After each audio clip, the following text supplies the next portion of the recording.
It's so good to have you here today. If you're new on this channel, this is Scholarships Cafe. Welcome to our community at Scholarships Cafe. We empower people not only to find scholarship but also to secure fully funded scholarships across the globe. Today, I'll be talking about something very important, especially if you're considering applying for grad school, even postdoctoral research position, as well as faculty.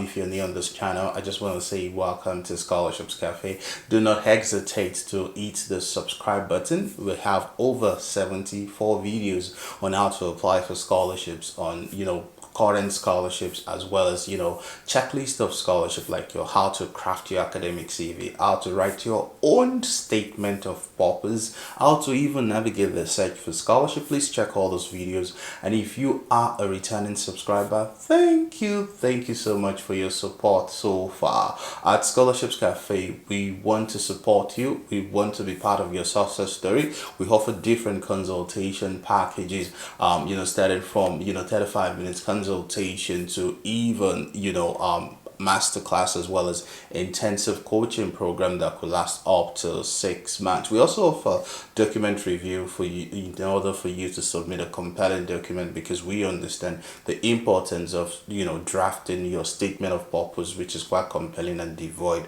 of emotions. So today we'll be talking about something very important in terms of your application. When it comes to grad school or scholarship application, there are three basic documents that you do not want to mess with. And number one is your academic CV, which we already have a detailed video on that. 8 common mistakes to avoid, how to craft an outstanding EDO CV. Yeah, quite a lot of people have used that format, as works for them to get even professorial position. The second document is your statement of purpose, which we've also addressed, and we have an upcoming space also on how to craft a statement of purpose where you can ask your questions live. And the last statement is basically your reference letter. When it comes to your reference letter, there are certain things that you need to have in place. There are certain elements that you need to actually capture. There are certain attributes that you need to actually capture in your reference letter. So let's start with reference letter. Reference letter is an important document that basically validates everything that has been mentioned in your CV, in your statement of purpose, and even had more flesh to some things that have not been mentioned. For instance, my German boss would always say, I interviewed Olumuyiwa in 2015 as the first international student that will ever recruit in my lab. After the Skype meeting, he performed brilliantly well, and I recruited him, and within 3 years and 2 months he published 3 papers. Those things are not actually mentioned in my CV. They're not actually mentioned in my statement of purpose. So when it comes to reference letter, you do not want to take your reference letter for granted. So let's examine what are the things that you need to avoid in your reference letter. Number one is the use of generic reference letter. I've seen reference letters to say to whom it may be concerned, and because you want to apply to further school, I totally resonate with you. I totally understand. It could be a headache, especially when writing the reference letter to so many institutions and you need to request from your professor. So basically, please avoid generic reference letter. Your reference letter must be addressed to the admission committee of every institution. Please avoid to whom it may be concerned. Another that you really want to avoid in your reference letter is getting requesting reference letters from random persons. I've had situations where I get requests from reference letter from people I do not know. The question is in what capacity would I recommend you for that admission? In what capacity will I recommend you for that scholarship? In what capacity will I recommend you for that job? References must come from people that can attest to your academic strength, your research strength, your leadership strength, your communication strength, and other attributes which we're going to talk about very soon. Another thing you want to avoid in your reference letter is the lack of using letterhead paper. You don't want to sound generic. You don't want to sound as if the letter is coming from someone that is not reputable notable. Some institutions also do flag emails such as Yahoo, Gmail, so they lay emphasis on you using institutional email. So your references, it's important to tell them in advance that it will be okay for them to use institutional email if they have that, because that will lead to further scrutiny if they do not have an institutional email. Today I'll be talking about how to craft your reference letter, as well as giving you a dummy example, like dummy sample of a typical reference letter that I wrote for someone and something that I've been using in the past. Lack of focus is also a big deal. You want to ensure like your reference letter is consistent with a guideline, as well as the basic elements when it comes to reference letter. Also, one of the things you need to note when requesting for reference letter is the fact that are these people actually people that wants to support you in terms of your academic goals. Not everybody actually wants you to succeed. Apologies for that. So you must ensure that these are people that are reliable, these are people that are credible, these are people that when you reach out to them, they would always want to attend to you. These are not people that you send a link of references request to them and you don't get to see them again. The last part, which I basically want to mention when it comes to reference letter, is title. So many people do think you have to be a professor, you have to be an emeritus professor before you can give reference letter. The question is, what if the emeritus professor or the professor gives you a vague reference letter that lacks focus, that lacks content, that do not really mention things about how suitable you are for grad school compared to someone that it doesn't even have a title and gives you a strong reference. So when you think about some of the don'ts to consider in reference letter, it's important to consider avoid generic references, avoid getting reference from random people, avoid get references from people who do not have you in at heart, and also avoid using generic emails like Gmail, Yahoo Mail, and other email that are not institutional email, and do not get reference letters that they don't have a letterhead. So please take note of that. So, if you're just joining us, this is Scholarships Cafe, and please do not hesitate to hit the subscribe button if you haven't. Share this video with your friends as well. And moving to the other part of today's conversation, which is basically how to craft a strong reference. Over the years, I'm sure I must have applied for so many positions, and I get references from different professors, from Nigeria to my German professor, to my Canadian professor, to my South Korean professor, and there have been something that is quite different when it comes to this reference. And the number one thing about your reference is the first paragraph. So I would divide this conversation into two in order for you to understand better. So basically, the first paragraph should address the relationship, the capacity in which the person had known you. And that is why it's important to only get references from people that you have a relationship with. So if you're requesting for a reference letter for me, it is my own duty to talk about, okay, I'm happy to provide reference letter for Ayomide, who is applying for the PhD program at the University of FNI. I've known Ayomide for the period of 5 years as Ayomide's instructor or Ayomide undergraduate supervisor, and I strongly believe I occupy the best capacity or the best position to provide recommendation or to comment on the candidate's suitability for the graduate program. So if you're getting references from random persons, there is no way they can actually state the relationship. If you're getting references from me and I met you on X or LinkedIn or TikTok or Instagram, there's no way I'm going to mention that I've known you for a period of 5 years on Twitter. That doesn't show credibility. That doesn't show a kind of professional tone. So it's important in the first paragraph to state the relationship, which capacity the person had known you. And you can get references from your professors, from your instructors, from your undergraduate supervisors. And oftentimes people ask me this question: if I'm requested to get 3 references, can I get all those references from the industry? I would always recommend, and this has worked for me and my student, get at least 2 of those references from academia that can really attest to the fact that you're strong in terms of research, you're strong in terms, of leadership, and in terms of volunteering, critical problem solving skills, collaboration, team spirit, hard working, communication skill, which is quite important for the second paragraph. So The first paragraph, the introduction, should talk about the capacity in which the person knew you. I've known Adewale for the period of 10 years as Adewale undergraduate supervisor, and I believe I occupy the best position to comment on Adewale's suitability for your graduate program at the University of so and so. Remember, you must use a letterhead paper. Remember, the institutional email must be covered. When it comes to the second paragraph, which is basically the body paragraph that could extend to more paragraph, it is more of two parts: academic oriented skills as well as behavioral skills. When it comes to academic oriented skills, the question is, how would your references rate you in terms of your research experience, in terms of your preparedness for the new experience, in terms of your ability to communicate? So when it comes to research experience, it's important because most funding are research-based masters and research-based PhD, and you want to show your references, your recommenders wants to show how much you are skilled in terms of research. Is it that you know how to design hypothesis? Is it that you know how to design project? Have you even contributed to a project proposal? Sometimes you have done some of those things, but when they're not well captured in your references, it could bring about a gap that the graduate committee are trying to assess your suitability for the graduate program, and they trust in the judgment of your references. So the body paragraph must talk about your research experience. Oh, I was an undergraduate supervisor of so and so person. He designed the project. In fact, the test is focused on this. The research experience that he was able to gather during this period include this and this. In fact, this resulted, or this findings resulted into so and so, which contributed to the body of knowledge to increase knowledge in or provide insight in this particular capacity. Maybe it has even led to one or two publications, or maybe you have even presented this at conferences, regional, locally, and internationally. So that research part must be strong.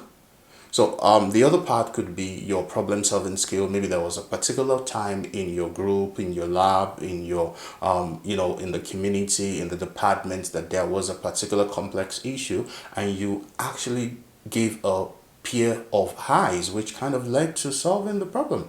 So in every of this body paragraph, which is talking about your personal attributes, your academic professionality in terms of your suitability for the program, it involves leadership, it involves being innovative, it involves intellectual curiosity, it involves communication. You must back up those claims with evidences. It is not enough to say, oh, Ayokunle has excellent leadership skill, and you can't even talk in terms of capacity in which Ayokunle has served. I remember when applying for the Korean government scholarship, some of the things that worked for me is because I stated in terms of my leadership or my references addresses where I've led in terms of a leader, being the president of my university department, student department, being the financial director, also leading several campaign against women trafficking and child labor back in Ibadan when I was serving. So your research experience is important. If you have teaching experience, in what capacity have you taught? What is the outcome of your the teaching? How do you impact knowledge? How do you even create an inclusive classroom? So think about your research as number one in terms of the body paragraph, and then that could extend to your problem solving skill. That could also extend to your communication skill, maybe the number of papers or presentations you've had, and other subsequent attribute could be ranking the candidates in the class to be able to show how competitive the candidate is. A typical reference should talk about top 1%, top 5%. You do not want to get a reference like that from someone that would actually categorize you as top 50%, or someone that provides being negative. How curious are you? Or during his undergraduate program, his intellectual curiosity led him to reviewing several articles to identify gaps in the field. In terms of our collaborative mindset, it contributed to the success of this project. It contributed to the proposal development for this particular project. It laid the background work for this project. So some of the the academic oriented skill that should emphasize your presentation skill, should represent, should also identify, maybe you've submitted publication, should also identify how you were able to craft research methodology. So this part of the paragraph must attest to the fact that you're strong in terms of research. You're strong in terms of, maybe project development. You're strong in terms of the communication skill that you've been able to derive after your research. Maybe communicating your project, your thesis defense, and being awarded the best presenter as well. If you've had any award that you won during the course of your undergraduate program, this part of the paragraph can also talk about it. Going to the other part of the body of your references is talking about behavioral skill, which is talking about your strength, which I've actually mentioned a few before. And some of the things that might be used, basically it's like your motivation, your ethics and responsibility, level of experience in terms of using active verbs such as accomplished, completed, in terms of logical skill. This person is quite resourceful, self-reliant, and these are talking about intellectual ability, being intellectually curious. So once again, when you're writing your reference letter, understand there are two paragraphs, or there are two body paragraphs which you need to address. The number one is basically your first paragraph, which is your introduction, and the body paragraph is basically divided into two. One is your academic oriented skills, in what capacity has this person qualified in terms of research, in terms of knowledge, to communicate their knowledge, science communication. If you're not in sciences, it's quite important.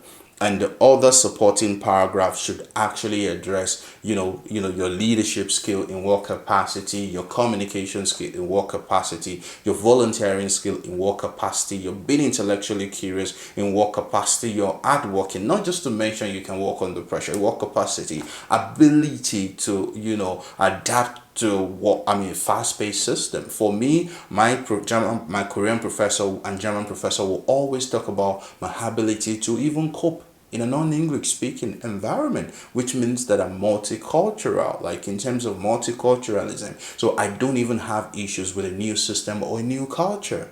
So when you are given the chance to even draft or submit a supporting document for your references, it's important for you to provide your professors, your instructors, or your recommenders with what would help them to submit to kind of support your document.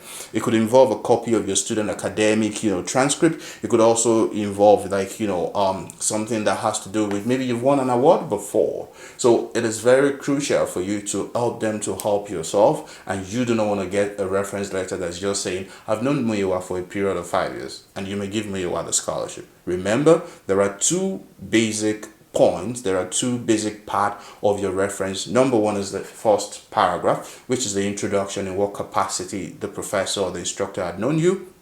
And the supporting paragraph is basically talking about your academic oriented skill and your behavioral skill to support your goal.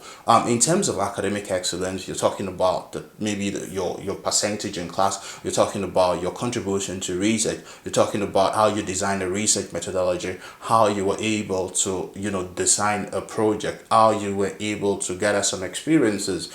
Your leadership experience, it's the other part. But when you talk about the first academic oriented skill, you're also talking about your teaching experience if you have it in any capacity. So the other part is your behavioral skill, which is talking about your leadership. You've served in student body, you've led several campaigns, your communication skill, the award you've won in any capacity, which is quite interesting for you to note that. So you can't afford to get a reference letter that is just vague. If you ask me this question, how many pages should be involved, I would say target 1 or 2 pages. You don't want to get a reference letter that's just 2 lines, because it's not going to show anything. It's not going to show any capacity which you've served. It's not going to address any of your research experience. It's not going to it's not going to address any of your research skill set. So please follow the guideline of the institution. And there are several templates online which you can also follow to get a strong reference letter. So I'm just going to go to reading a dummy sample which I prepared, and this might actually work for you. So I'm writing a letter for Ayomide Oluwaseun, which I taught Ayomide for the past 5 years as Ayomide's undergraduate supervisor. Okay, the address should go to the admission committee, maybe Harvard University and United States Open. I've used my letterhead paper. I'm pleased to write the reference letter for Mr. Ayomide Oluwaseun, who has applied for the graduate program at the University of FLIE. So many people ask me, why do you often use University of FLIE? Yeah, so that's fine. I had the privilege of knowing Ayomide for the past 5 years, first as Ayomide's undergraduate supervisor, C. That part of relationship is clear, and I believe I'm well positioned to comment on his abilities and suitability for the program, which means that I occupy the capacity. Ayomide has consistently demonstrated academic excellence. That is the first part, talking about academic, oriented skill. Ayomide has consistently demonstrated academic excellence throughout his studies. He graduated with a first-class degree, top 1% of his class ranking during his bachelor program at Ekiti State University, and he was regularly featured on the Dean's Honors List for his outstanding performance. If you've had to win any award in different capacity, please do not hesitate to mention that. You need to blow your trumpet. His undergraduate research project focused on developing sustainable agricultural practices that integrate advanced technologies to enhance crop yield while maximizing environmental impact. In fact, this work was awarded as one of the best in the department to show his research strength and ability and being intellectually curious. This work reflects Ayomide's innovative thinking and addresses critical issues related to food security and sustainability. One of Ayomide's standard quality is his intellectual curiosity. Now you're expanding basically on the behavioral skills. His frequent seeks out additional resources and literature to deepen his understanding of complex topics. For example, sandwiching it again with academic skill set. During his undergraduate studies, he independently showing the fact that he can work as a team and he can also work individually. Explore the implication of climate change on agricultural practices, presenting his finding at a national conference. Already talking about communication skill. This initiative not only demonstrated his passion for the subject, but also his commitment to contributing to the academic discourse.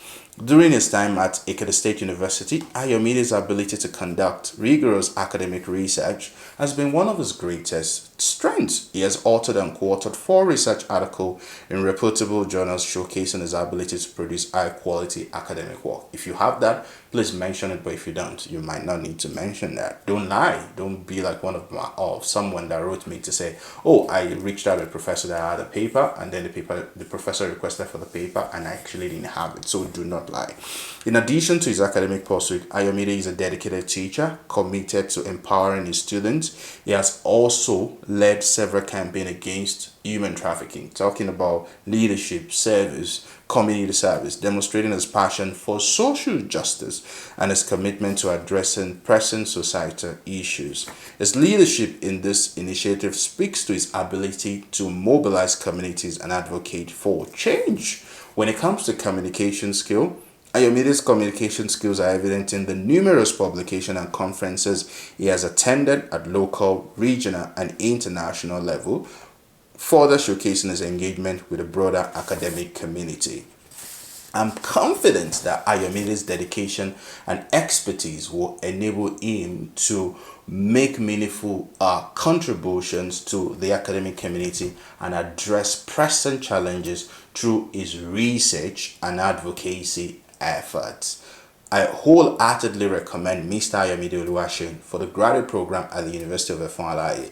Please do not hesitate to contact me if you have any further questions. Sincerely, Dr. Lumiyiwa Igbalajabi, with my signature and my name is actually there. So this is just an example that has highlighted the first paragraph talking about the part which I had known the applicant, and the body paragraph talking about Ayomide's research prowess, talking about Ayomide's research ability, talking about Ayomide's teaching experience, talking about his impact on contributing to teaching undergraduate students, and also talking about Ayomide's communication skill evident in his presentations and his suitability for the graduate program. So if you are interested in getting a strong reference, I think you should look at some of these points and also support your professors or your instructors with some of the information that might be needed for them to craft a compelling, reference letter for you. And if you need additional support,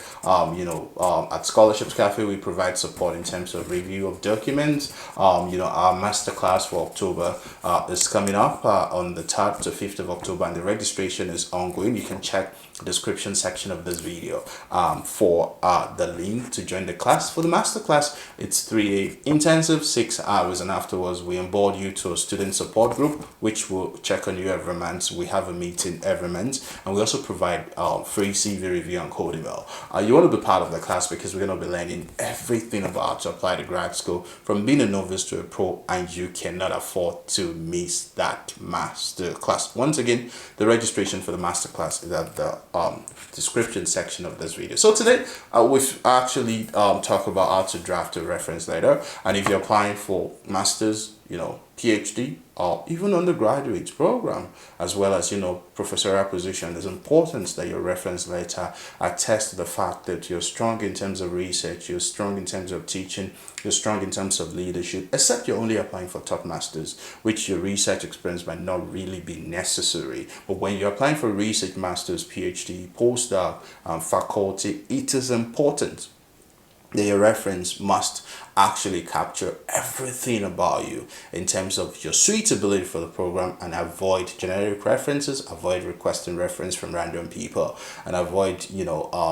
just sending out typical reference to say to whom it may be concerned. I wish you all the best in your application process, and I can't wait to celebrate your success story. Bye for now.